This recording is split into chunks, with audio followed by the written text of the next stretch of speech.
এই ভিউটার প্রতি আমার ভালোবাসা হয়ে যাচ্ছে। বাট এটা মোর ওভার লাইফ আপডেট, অন্তর্য স্টার্ট করার পরে আমাদের লাইফটা ঠিক কেমন হচ্ছে। প্রথমবার আমি আমার বুটিকের শাড়ি ডিসপ্লেটা, সেটা আমি কোনোদিনও পরি না, মনে হলো এটা আমি পরে দেখলে সবাই আরো বেটার বুঝতে পারবে। কিছু করার নেই, আমার চারটা এখন অপেক্ষা করছে, খুব খিদে পেয়ে যাচ্ছে। ও আমার সামনে বসে গপ গপ করে খা, গপ গপ করে খা। তুমি তো অনেকদিন রাগোই না, তো মানাবো কি? স্লিপ রুটিন ডিস্টার্ব সেটা তো বললাম, এর সাথে সারাদিনের হাউস হোল্ড ওয়ার্ক, নিজেদের কাজ, পার্সোনাল কিছু কাজ থাকে, বাইরের কাজ, সব নিজেদের করতে হচ্ছে। অফিস থাকুক না থাকুক সবকিছুর মধ্যে দিয়ে আমাদের রাত্রেবেলা শুতে যাওয়াটা এত লেট করে হচ্ছে।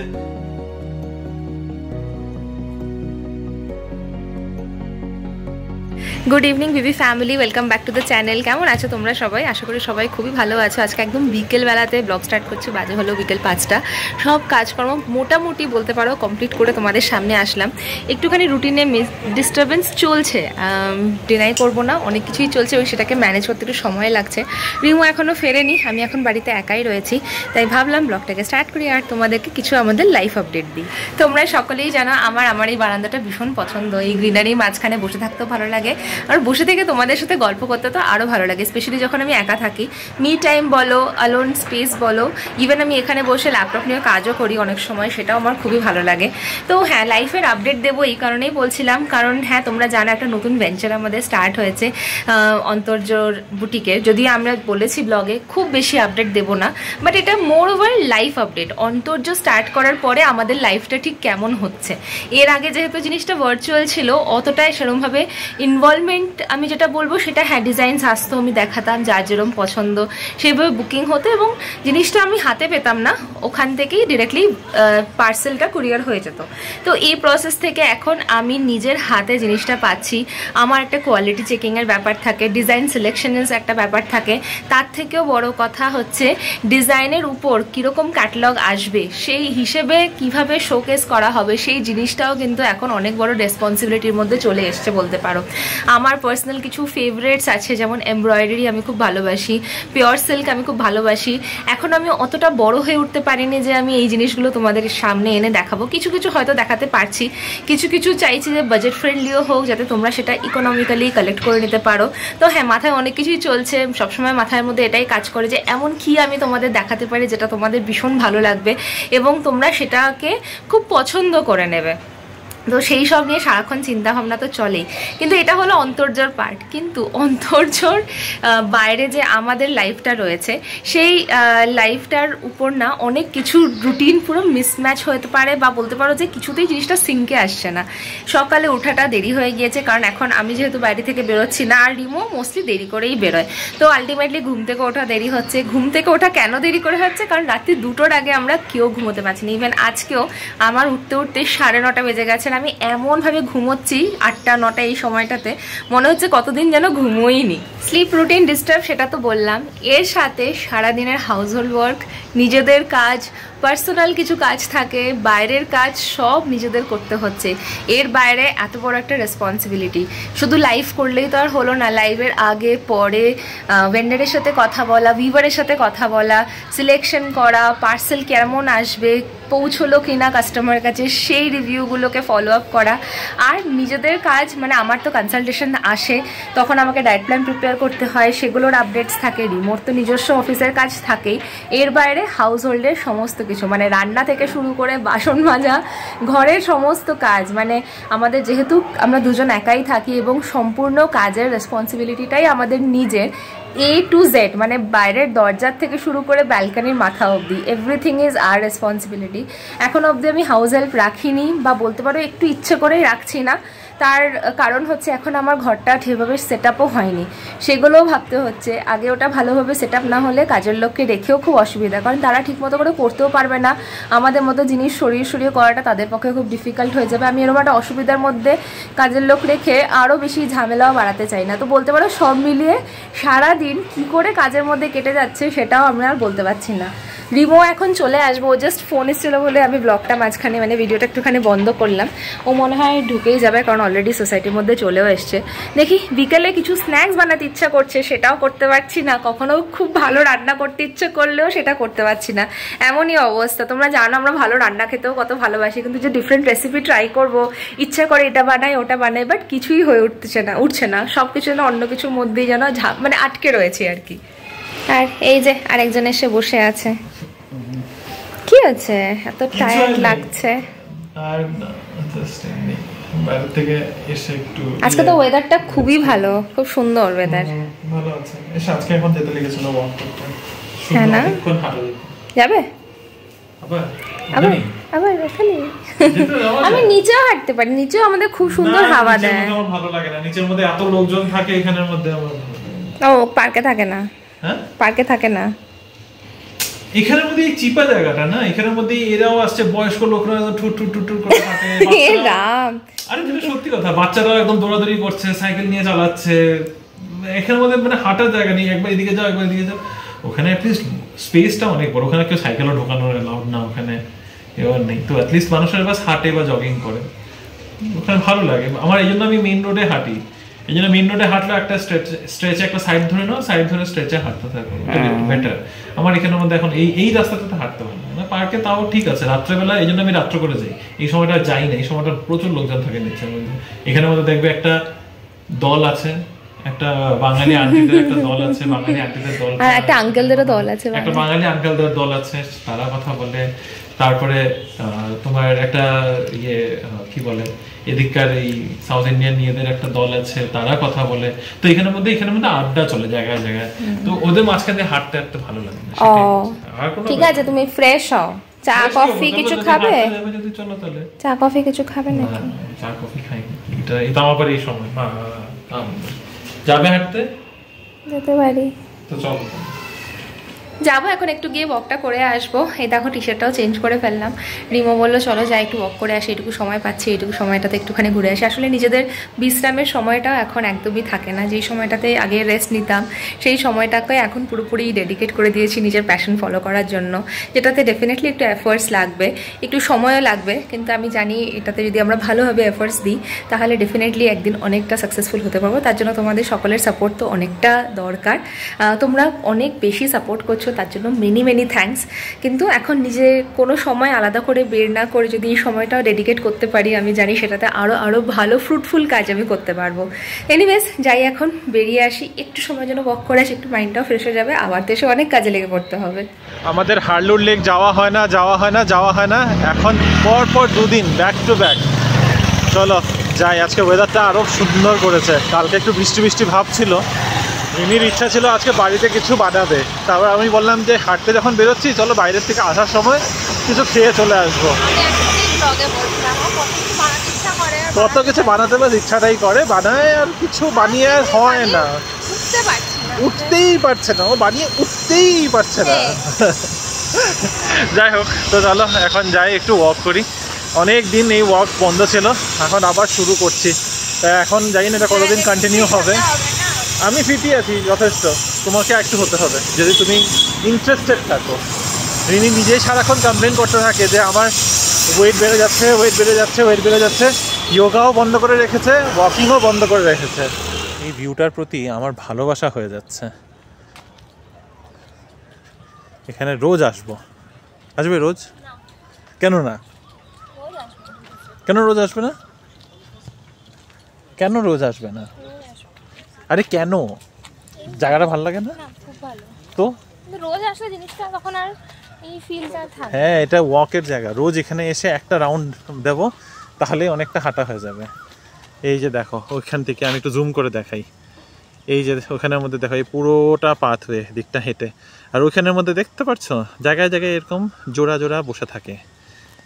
এখানের মধ্যেও আছে জোড়া। আমরা এসব জোড়ার কাজ করছি না তো।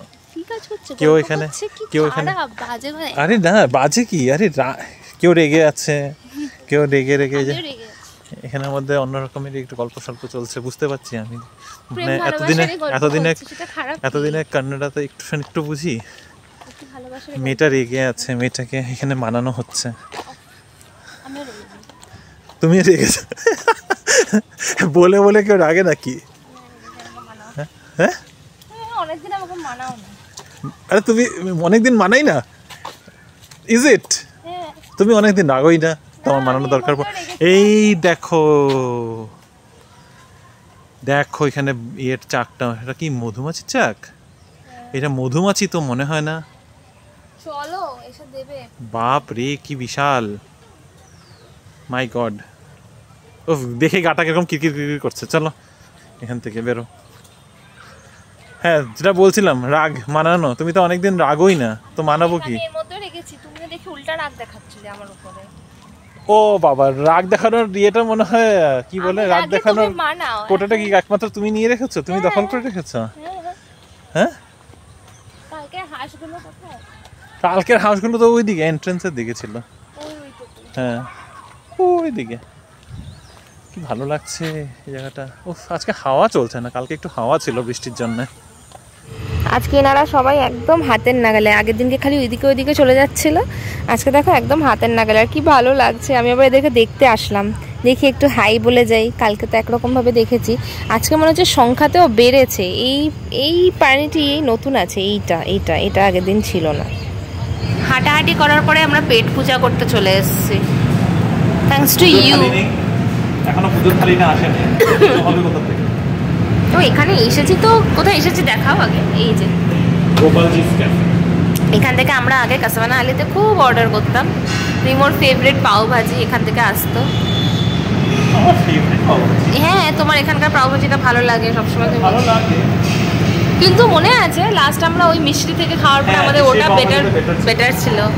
দেখা যাক, অনেকদিন বাদে আজকে খাবো। তো এটা হচ্ছে অ্যাকচুয়াল গোপালজি। আমরা ফার্স্ট টাইম এদের আউটলেটে আসলাম। কোনোদিনও আসিনি, ফার্স্ট দিন আসলাম আমরা। সুইগি থাকার জন্য অনেক জায়গারই খাবার খেয়েছি, কিন্তু সব আউটলেটে কিন্তু আমরা যাইনি। তো রিমো অর্ডার করেছে পাও ভাজি। কেমন হয়ে গেছে না আমাদের, সত্যি। আগে কত সুন্দর যেতাম, এদিকে ওদিকে রেস্টুরেন্টসে যেতাম, এতে যেতাম। এখন যাবো পুরো আর যাই না। কেন যাই না কি জানি, খালি ভাবি এখানে যাবো, এই রেস্টুরেন্টে ট্রাই করবো, এখানে যাবো। তারপরে যখন যাওয়ার প্ল্যান করি তখন আর মানে অ্যাকচুয়ালি প্ল্যানও হয় না, খালি বলি যে হ্যাঁ এখানে যাবো, হ্যাঁ এখানে যাবো, এখানে একদিন যাবো, ওই একদিনটা আসে। দেখ, আমরা একদম রোড সাইডের একটা সিটিং নিয়েছি, খুব ভালো লাগছে। আর বেশ ভালো কিন্তু আউটলেটটা না, বড় সড়ো, অনেকটাই বড়। আর ওরকম লোকজন নেই, বোমা জানে কি করে চলে। না এদের সুইগিতেই ভালো চলে। সুইগির জন্য তো এত বড় দোকান ধরে দরকার।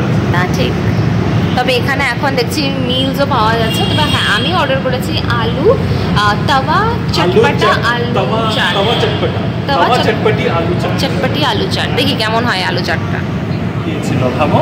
ও তারপরে আমি বললাম আমাকে লাগে, হ্যাঁ আমি বললাম ভাজি দিয়েছি থরিসি দিয়েছি, তো এটাতে আধাটাও খাওয়া যাবে না। পাও ভাজিতে ভাজিটা সবসময় বেশি থাকে, কি দারুণ গন্ধ বেরোচ্ছে।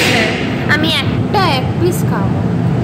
এই যে এইটা না, তুমি তো নিয়েছো তোমার চটপটি চাট, ওইটাই খাবে একদম।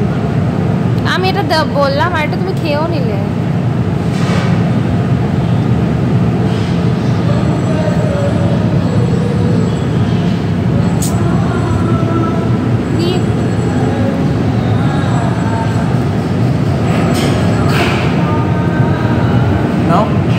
পাওভাজিটা ভালোই লাগলো। বাড়িতে যেরকম অর্ডার করতাম তার থেকে আমার মনে হয় একটু বেটার টেস্ট লাগলো, তাই না? যেখানে এসে খেলে ওখানে একটু বেটারই হয় অ্যাকচুয়ালি। তবে রিমো আমাকে একটা বাইট দিয়েছে, গোটা একটা পাও সাইড তো দেয়নি, কিছু করার নেই। আমার চাটটা এখন অপেক্ষা করছি, খুব খিদে পেয়ে যাচ্ছে। ও আমার সামনে বসে গপ গপ করে খা। এই যাচ্ছে কখন থেকে, একটু ওয়েট করো। মিঠা আলু, মিষ্টি আলু এগুলো। এটা হচ্ছে আলু তাওয়া ফ্রাই। আমি আবার একটু এক্সট্রা করে দই নিয়ে আসলাম, জানি না জিনিসটা কেমন, তাই না? ও চটপটা। আলু টিক্কিটা নিলে বোধহয় ভালো, তো ভালো লাগছে। আমি আবার একটু দই নিয়ে আসলাম, জানি না মশলাটা খুব বেশি বেশি লাগছিল। এখানে কিছু চাটনি দিয়েছে, এগুলো দিয়ে খাবো। গোপালজি ইজ গুড, গোপালজির পাও ভাজি ইজ ভেরি গুড, কিন্তু এই আলুর চাটটা আমার একদম ভালো লাগেনি। দেখো ড্রাই আইটেম মাঝে মাঝে একদিনকে খেলাম, তাও এরকম ভালো লাগছে না। নরমাল আলু টিক্কি চাট অনেক টেস্টি হয়। এটা দইও দেয়নি, আমি দইটা চেয়ে এনেছি, বেশি ফ্রাই করে ফেলেছে, ওভার ড্রাই হয়ে গেছে, খুব ড্রাই। চলো যাই এবার বাড়ি। আমাদের তো হয়ে গেল আমাদের তো হয়ে গেল, কি হয়ে গেল, ওয়াকিং ডান। এটা ওয়াকিং ওয়ার্কিং ইটিং সব হয়ে গেল। ওয়াকিং এর পরে একদম হেভি করে খাওয়া দাওয়া হয়ে গেল। আজকে আমাদের কি হয়েছে, আমরা খালি খেয়েই যাচ্ছি যে। এই আমাকে দেখো বাইরে ভিতরে রেখেই বন্ধ করে দিচ্ছ। এটা তোমার আইডিয়া ছিল?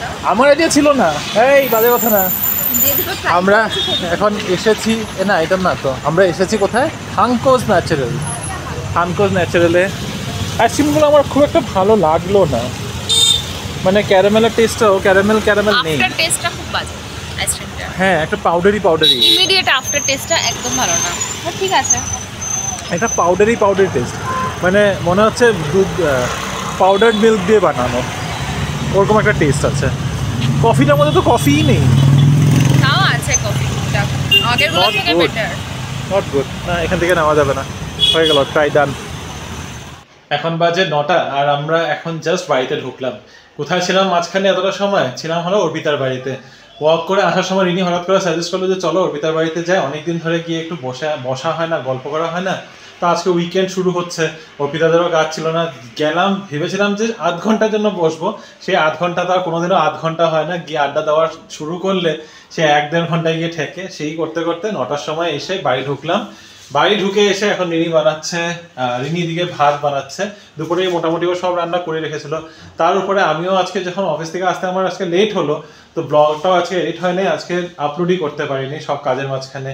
ভেবেছিলাম এই অর্পিতাদের বাড়ি থেকে এসে ঝটপট করে ফেলবো, তারপর অর্পিতাদের বাড়িতে বসে আড্ডা দিতে দিতে সেটাও একেবারেই মাথা থেকে চলে গেছে। তবে ঠিক আছে, একদিন বাদে কালকেই তোমরা সকালবেলা দেখতে পারবে। তবে আরও একটা জিনিস, এই যে পেছন দিকে আজকে রয়েছে রিনির লাইভের জন্য এখানের মধ্যে সেই ব্যানার আবার লাগিয়ে দিয়েছি। অ্যারেঞ্জমেন্ট চলছে, ঘরের মাঝখানে একটা লাইট জ্বললে, কারণ আলোটা ভালো করে দিতে হয়। এটা উপরে যেটা এত বড় শ্যান্ডিলিয়ার টাইপের লাইটটা রয়েছে না, সেটা হচ্ছে ইয়েলো লাইটের কালারটা একটু ডিফারেন্ট দেখায়, তাই হোয়াইট লাইট একটা লাগাতে হয়। যাই হোক, তো এখন এইসব ব্যবস্থা চলছে। 10টা থেকে আছে লাইভ। তো ডিনার আমরা এখন করবো না, রান্নাবান্না সব যখন করাই আছে, লাইভটা শেষ হলেই তারপরে করবো ডিনার। রিনি এখানে ওর পিটারা খুলে বসেছে, পুরো একদম সাজুগুজুর পিটারা বের হচ্ছে। পিছন দিক থেকে আর কি দেখাবো, সামনের দিক থেকেই দেখাই কি করছে না করছে। আমার বুটিকে একটা কাস্টমাইজড পিস পরবো, লাইভে তো ডেফিনেটলি দেখতেই পেয়ে যাবে। এই পিসটা আজকে প্রথমবার আমি আমার বুটিকের শাড়ি ডিসপ্লেটা, সেটা আমি কোনোদিনও পরি না, মনে হলো এটা আমি পরে দেখালে সবাই আরো বেটার বুঝতে পারবে। এটা পুরো একটা এমব্রয়ডারি, যেটা আমার মানে ভীষণ পছন্দের জিনিস, embroidery. So this is the embroidery জিনিসগুলো দেখতেই ক্লাসি লাগে। এটাই আজকে পরবো। কিন্তু এটা শুধু কিন্তু পুরোটা শাড়িটা এরকম এমব্রয়ডারি না, এটা রয়েছে সিক্রেটটা তোমরা লাইভে দেখে নিও। আরে না, তোমরা দেখাও একবার, লাইভে তো দেখবে। এটা হচ্ছে হাফ এন্ড হাফ একটা শাড়ি, হাকোবা। অনেক হাকোবা শুনেছি, 1-2বার দেখেছিও, কিন্তু সামনে থেকে আমি কখনো দেখি না। হ্যাঁ, এটা হাকোবাতে ডিজাইনার পিস, পুরো এমব্রয়ডারি। আর এটা হচ্ছে হাফ পোরশন। তো এটা কি বললো কাস্টমার, এটাকে হচ্ছে কি বলবো, অ্যাকসেসরাইজ করার জন্য আমি বার করছিলাম যে আমি অক্সিডাইজড কি জুয়েলারি পরতে পারি, তো এসব বার করছিলাম। জানি না, আমার আরেকটা সুন্দর ইয়ারিং আছে এরকম পাশার মতো, ওগুলো খুঁজছি, ওগুলো দিয়ে পরলে এটা দেখতে ভীষণ ভালো লাগবে। আর এটা ব্ল্যাক কালারটাই চুজ করেছি, অলরেডি পরে দেখিয়ে দিলাম। এই দেখো, এগুলো তো আমরা স্টল লাগিয়েছিলাম, তখন সব সোল্ড আউট হয়ে গেছিল, তারপরে আমাদের আবার রিস্টক করাতে হয়েছে। এই দেখো, এটা হচ্ছে ব্লু আর তুতে ব্লু, এই দুটো কম্বিনেশনে, দুটোই মানে সেম কালারের মধ্যেই কি সুন্দর কম্বিনেশনটা এসছে, দারুণ দেখতে, খুব ব্রাইট ডুয়াল। মাত্র লাইভটা শেষ হলো, ঝটপট করে আগে শাড়িটা খুললাম, কারণ এতক্ষণ ধরে তো শাড়ি পরে থাকা যাবে না, এবার লাইভ সেটআপটাও ঠিকঠাক করতে হবে। আর এরপর একটা বড় কাজ আছে, সেটা হচ্ছে শাড়ি গোছানো, যে রিমো অলরেডি করছে, আমি ওকে যাই হেল্প করি। এরপরে ডিনার করবো, ডিনার আজকে রেডি আছে, তাই অতটা ঝামেলা নেই, খালি আমি আমার রুটিটা বানিয়ে নেবো। তখনই বলেছিলাম যে রিনি আজকে রান্নাবান্না সব করে রেখেছে। লিভারের চচ্চড়িটা বেশ ভালো লাগছে দেখতে, ও নিজের প্লেটটাকে এত সুন্দর করে সাজিয়ে নিয়েছে, আমার প্লেটের মধ্যে শুধু ভাত দিয়ে রেখে দিয়েছে, কি অবস্থা। হ্যাঁ চলো বসে খাই, এসে পড়লাম, আমি নিয়ে নিচ্ছি। সারাদিনের প্রোগ্রাম যাই হোক, সেই রাতের ডিনার দেরি করে হচ্ছে, তাড়াতাড়ি হচ্ছে, রান্নাবান্না বিকালেই করে রাখা হচ্ছে, দুপুরে করে রাখা হচ্ছে, লাইভ থাকুক না থাকুক, অফিস থাকুক না থাকুক, সব কিছুর মধ্যে দিয়ে আমাদের রাত্রেবেলা শুতে যাওয়াটা এত লেট করে হচ্ছে। পিছনে ঘড়িতে দেখতেই পারছো, এখন বাজে রাত 2টো। আমরা খাওয়া দাওয়া করলাম, সব শেষ করার পর বসেছিলাম ব্যাড নিউজ দেখতে, ডিনার করতে করতে বসেছিলাম ব্যাড নিউজ মুভিটা চালিয়ে। সেই আবার ব্যাড নিউজ দেখে শেষ করে উঠতে বেজে গেছে রাত 2টো। কালকে আমাদের সকালবেলা উঠে এক জায়গায় যেতে হবে। কালকে আমাদের কোনো কাজ নেই, অর্পিতার কাজ রয়েছে, অর্পিতাদের সাথে আমরাও যাব। বাড়িতে বসে আমাদের অ্যাকচুয়ালি কোনো কাজ নেই, তাই অর্পিতাদের সাথে বেরিয়ে পড়বো। তো পুরো দিনের একটু অন্যরকম ভাবে প্ল্যান রয়েছে, একটু ঘুরতে যাওয়ার ওদের সাথে। তো সেই সব কিছুর মধ্যে আজকে ভেবেছিলাম তাড়াতাড়ি শুয়ে পড়বো, 12টা সাড়ে 12টার মধ্যে ভেবেছিলাম যদি শুয়ে পড়তে পারি তা কালকে সকালে উঠতে এতটা অসুবিধা হবে না। কিন্তু কিছুতেই আর কিছু হতে পারছে না, আমাদের রাত্রে তাড়াতাড়ি শোয়াটা একেবারেই হচ্ছে না। রুটিনটাকে সত্যি একদম মানে স্ট্রিক্টলি আমাদের চেঞ্জ করতে হবে, এইভাবে মানে দিনের পর দিন চলতে পারে না। অ্যাকচুয়ালি তো স্ট্রিক্টলি ভাবতে হবে কিছু, এরকম করে শরীর খারাপ হবে, হেলথ যাবে, আবার ওয়েট পুট অন হয়ে যাবে। ভালো করে ঘুম একেবারেই হচ্ছে না। সকালে ঘুমের থেকে উঠতে আমার তো মানে বেরোতে লাগে দেখে জোর করে নিজেকে 8টা সাড়ে 8টা উঠাচ্ছি, কোনো রকম রেডি হয়ে বেরোচ্ছি। রিনি আসার পরে শুনি রিনি 9টা সাড়ে 9টা পর্যন্ত শুয়ে থাকছে। তো একেবারে not the lifestyle that we ever thought we would be leading. কিন্তু এই জিনিসগুলো চেঞ্জ করতে হবে, একদমই ভালো না এটা, একদম অনেক ভেরি সিরিয়াস নোটই কথাটা বলছি। যাই হোক, তো চলো আজকের এই ব্লগটাকে এখানে এন্ড করছি। ভালো থেকো, সুস্থ থেকো। ছোট্ট ব্লগ, যদি ভালো লেগে থাকে কিছু, please do like, share, comment and subscribe to our channel Bengaluru Bengalis. দেখা হচ্ছে কাল একটা নতুন দিন, নতুন গল্প, একটু ইন্টারেস্টিং গল্প নিয়ে। বাই বাই, গুড নাইট তো বলে দিলাম তোমাদের, কিন্তু এই যে ড্রয়িং রুমের আমাদের অবস্থা এরকম, পুরো বানিয়ার দোকান হয়ে পড়ে রয়েছে, একদম চারদিকে শাড়ি কাপড়, ঘর দুয়ারের কোনো অবস্থা নেই। এনিওয়ে, এগুলো সব ঠিক হবে, এই উইকেন্ডের মধ্যে সবকিছু ঠিকঠাক গুছিয়ে রাখা হবে। চলো, গুড নাইট।